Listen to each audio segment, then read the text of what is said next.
ఎల్లుండికి 10 సంవత్సరాలు అవుతుంది. శోభమ్మ చనిపోయి 10 సంవత్సరాల్లో మాకు తల్లి లేని లోటు ఏ విధంగా ఉందో, ఒక మంచి నాయకురాల్ని, మీ ఇంటి ఆడబిడ్డని పోగొట్టుకున్నందుకు మీ అందరూ కూడా అంతే బాగుందని నేను ప్రతిసారి ప్రతి ఇంటికన్నా ప్రతి రోజు కూడా నేను గమనిస్తున్నాను. ఈరోజు ఈ 10 సంవత్సరాల్లో శోభమ్మ చనిపోయిన తర్వాత ఈ 10 సంవత్సరాల్లో చాలా చూసినాము. నా తండ్రి చావును చూసినాము,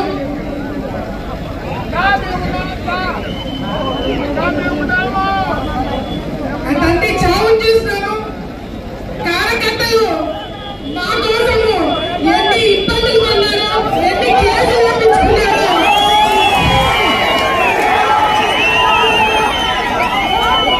ప్రతిరోజు కార్యకర్తలను ఎట్లా కాపాడుకోవాలని ప్రతి క్షణం కూడా మీకు అందుబాటులో ఉండాలని ప్రతి క్షణం కూడా చూడటం జరిగింది. నిజంగానే ఈ 10 సంవత్సరాలు తండ్రి చనిపోయిన తర్వాత ఎందుకు ఇంతమంది నా మీద కక్ష కట్టినారు? నాతో పెరిగిన వాళ్ళు, చిన్నప్పటి నుంచి నాతో పాటు పెరిగిన వాళ్ళు ఎందుకు దూరమైనారని చాలా సందర్భాల్లో ఆలోచించడం జరిగింది. నేను తెలుసుకుంది ఏంటంటే, నేను తప్పు చేసినందుకు కాదు, భూమనాగిరెడ్డి గారు చనిపోయిన తర్వాత ఈ స్థానంలో నేను ఉన్నందుకు ఇంతమంది నా మీద కక్ష కట్టారని తెలుసుకున్నాను. కానీ భూమనాగిరెడ్డి గారు చనిపోయిన తర్వాత ఈ భూమా కుటుంబం లేకుండా చేయడానికి ఎన్నో గుంటనగలు ఏకమైన ఎంతో మంది పార్టీలో ఉండే వాళ్ళు కూడా ఈ రోజు మమ్మల్ని ఇబ్బంది పెట్టడానికి అన్ని కార్యక్రమాలు చేసినారు. ఈ రోజు ఈ 10 సంవత్సరాల్లో అన్ని నేర్చుకున్నాం, అన్ని చూసినాం. జీవితం చాలా నేర్పించింది, ప్రత్యర్థులు చాలా నేర్పించినారు, నా కార్యకర్తలు చాలా నేర్పించినారు. ఏ ఒక్కటి కూడా మర్చిపోలేదు, ఏ ఒక్కటి కూడా వదిలిపెట్టలేదు. నా కార్యకర్తల మీద కేసు పెట్టే ఏ ఒక్క అధికారులు కూడా వదిలిపెట్టాలని నేను మాటిస్తున్నాను. మా మీద కేసు పెట్టినప్పుడు ఎప్పుడు ఏడవలేదు, మా మీద కేసు పెట్టినప్పుడు ఎప్పుడు తగ్గలేదు. నా మీద కేసు పెట్టారు, భర్త మీద కేసు పెట్టినారు, తమ్ముడు మీద కేసు పెట్టినప్పుడు కూడా ఎప్పుడు కూడా తగ్గలేదు. కానీ నా కార్యకర్తల మీద కేసు పెట్టారు, నా వాళ్ళని మాత్రము వదిలిపెట్టే ప్రసక్తి లేదని మీ అందరూ కూడా నేను మాటిస్తున్నాను. ఈ 10 సంవత్సరాల్లో నాగిరెడ్డి గారు చనిపోయిన తర్వాత కార్యకర్తలకి ఎంతో దగ్గరైనాము. ఏ ఒక్క రోజున నా కార్యకర్త ఇంటికి వచ్చినప్పుడు మేము లేకుండా పోకూడదని భర్త గాని, నేను గాని, తమ్ముడు గాని ముగ్గురులో ఎవరో ఒకరు అందుబాటులో ఉంటూ వచ్చినాం. నిజంటే అన్ని సమస్యలకి, అన్ని పరిశ్రమలకి వచ్చే రోజులో అంటే సమాధానం దొరుకుతుంది. ఈరోజు చాలా మంది పెద్దలు మాట్లాడారు. ఈరోజు ఈ ప్రతిపక్షంలో 5 సంవత్సరాలు ఉన్నా కూడా రైతులకి నీళ్ళు ఇచ్చింది ఎవరంటే అది భూమా కుటుంబము. ప్రజల సమస్యల గురించి పోరాటం చేసింది ఎవరంటే అది మనము మాత్రమే. ప్రజల సమస్యల కోసం కేసు పెట్టించుకున్న నాయకులు ఎవరంటే అది తెలుగుదేశం పార్టీ నాయకులు. ఈ రోజు మీ అందరూ కూడా మాటిస్తున్నారు, రేపు పొద్దున వీళ్ళు అరాచకాలంటే ఏ విధంగా ఉందో 5 సంవత్సరాలు చూపించారు, అవినీతి అంటే ఎలా ఉంటుందో ఈ 5 సంవత్సరాలు చూశారు. కానీ వచ్చే రోజుల్లో ఇలా ఉండవు, వచ్చే రోజుల్లో మీకు అభివృద్ధి అంటే ఏంటో నేను చూపిస్తాను. కార్యకర్తలు కాపాడుకోవడం ఏంటనేదో నేను చూస్తాను. అంతేకాకుండా ఈరోజు చంద్రబాబు నాయుడు గారు, లోకేష్ అన్న ఇద్దరు కూడా ఏ విధంగా మనకి అందుబాటులో ఉండడమే కాకుండా ఏ సమస్య వచ్చినా మనకి వెంటనే లాయర్లు పెట్టడం కానీ, నాతో మాట్లాడడం కానీ, ఈ కుటుంబానికి దగ్గర అవ్వడమే కాకుండా ప్రతి ఒక్క కార్యకర్తని కాపాడని మాట ఇవ్వడం జరిగింది. ఈరోజు జైలు ఎలా ఉంటుందో కూడా చూపించినారు, ఈరోజు ఒక్క ఆడపిల్ల మీద ఒక గుంట నక్క ఎగురుకుంటూ వస్తే వాడిని నా కార్యకర్తలు కొట్టాలని చెప్పి నా మీద కేసులు పెట్టి నన్ను జైలుకు పంపించినారు. నా కడుపు కూడా ఎట్లుంటారనేది వాళ్ళకు కూడా హెచ్చరిస్తున్నాం.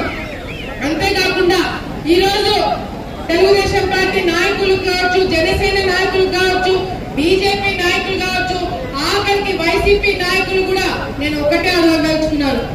ఈ 5 సంవత్సరాలు లేదా దానికన్నా ముందు 5 సంవత్సరాలు నేను చేసిన తప్పు ఏంది? నేనేం తప్పు చేసినాను? ఎందుకు నాకు ఓటేయకూడదు? నేనేం తప్పు చేసినాను?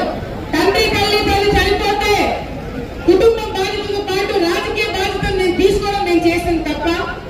అందుబాటులో ఉండే కార్యకర్తలకు అండగా ఉండడం నేను చేసిన తప్ప? ఈరోజు నా తర్కం ప్రకారము అందరినీ కలుపుకోవడానికి అన్ని విధాలు కృషి చేయడము నేను చేసిన తప్ప? అంతేకాకుండా 10,000 మందికి ఒకేసారి రేషన్ కార్డులు, పెన్షన్లు పెట్టి భోజనాలు పెట్టించి అభివృద్ధి చేసేందుకు నేను చేసిన తప్ప?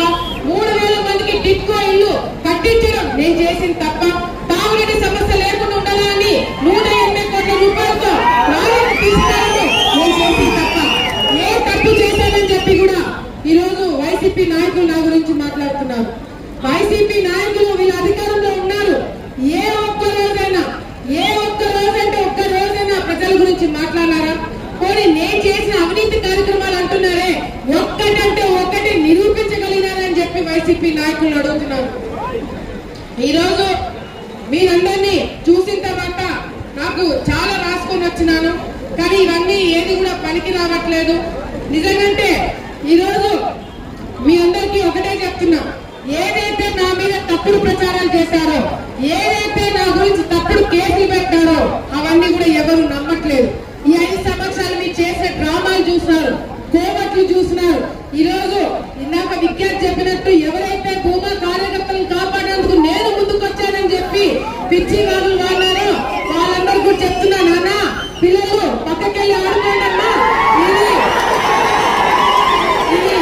రాజకీయ నాయకులు భూమా రాజకీయాలు, ఆలగడ్డ రాజకీయాలు మధ్యలో వచ్చి పిచ్చి గంటలు వేస్తే దెబ్బలు తింటారు, నాన్న పక్కకెళ్ళి ఆడుకోండి కూడా తెలియజేస్తుంటే ఈరోజు మరి ఈ ఆలగడ్డని 5 సంవత్సరాలు కాపాడుకోవడానికి మీరెట్లా కృషి చేస్తారో, నేనెట్లా కృషి చేశానో, మేమే కాకుండా ఈరోజు నాకు అండగా ఉన్న ప్రతి ఒక్కరు కూడా నేను ధన్యవాదాలు తెలియజేసుకోవాలా. ఈ వచ్చే 5 సంవత్సరాల్లో నేను ఏం చేయబోతున్నాను అనేది ప్రజలకి చెప్తా. నాకే ఓటమని అడగను, కానీ నాకు ఓటు వేస్తే ఏం చేయగలుగుతాననేది మీకు నేను చెప్తాను. ముఖ్యంగా ఈ 5 సంవత్సరాలు, వచ్చే 5 సంవత్సరాల్లో 5,000 మందికి ఉద్యోగాలు ఇప్పించే బాధ్యత నేను తీసుకుంటున్నాను. ఆలగడ్డలో 2 ఆటో నగర్లు, ఒకటి సిరివెల్లలో, ఒకటి ఆలగడ్డలో 2 ఆటో నగర్లు పెట్టిస్తానని మీ అందరూ కూడా మాటిస్తున్నాను. అంతేకాకుండా గేట్ల వసూలు చేసుకుంటూ ఈరోజు వైసీపీ నాయకులు చేసే అరాచకాలు అన్ని ఇన్ని కాదు. నేను ఎమ్మెల్యేగా ఉన్నంత కాలంలో ఆలగడ్డ గేట్ల వసూలే ఉండదని మాటిస్తున్నాను. అంతేకాకుండా కొన్ని సంఘాలతో మీటింగ్ పెట్టుకోవడం జరిగింది. ఆ సంఘాలతో మీటింగ్ పెట్టుకున్న ప్రతి ఒక్క మాట నేను తీరుస్తానని ఆ సంఘాల మీటింగ్ పెట్టుకున్న ప్రతి ఒక్క పెద్దలకు కూడా నేను హామీ ఇస్తున్నాను. చివరి ఆయకట్టు వరకు రైతులకు నీళ్లు తీసుకొచ్చే బాధ్యత నాది, తాగునీటి సమస్య లేకుండా చేసే బాధ్యత నాది. నేను చెప్పిన పనులలో 80% రేపు పొద్దున పూర్తి చేసిన తర్వాతనే మళ్ళీ ఓటు అడుగుతానని చెప్పి ఈ సందర్భంగా మీ అందరూ కూడా మాటిస్తున్నాను. అంతేకాకుండా ముఖ్యంగా ఈరోజు ఏదైతే ఈ ఆలగడ్డ రాజకీయాలు చాలా మార్పులు వచ్చినాయి. ఎంతో మంది వైసీపీ అని కూడా చెప్పకూడదు, గంగుల కుటుంబం తరపు నుంచి బాధితులందరూ కూడా ఈరోజు మన దగ్గరికి వస్తున్నారు.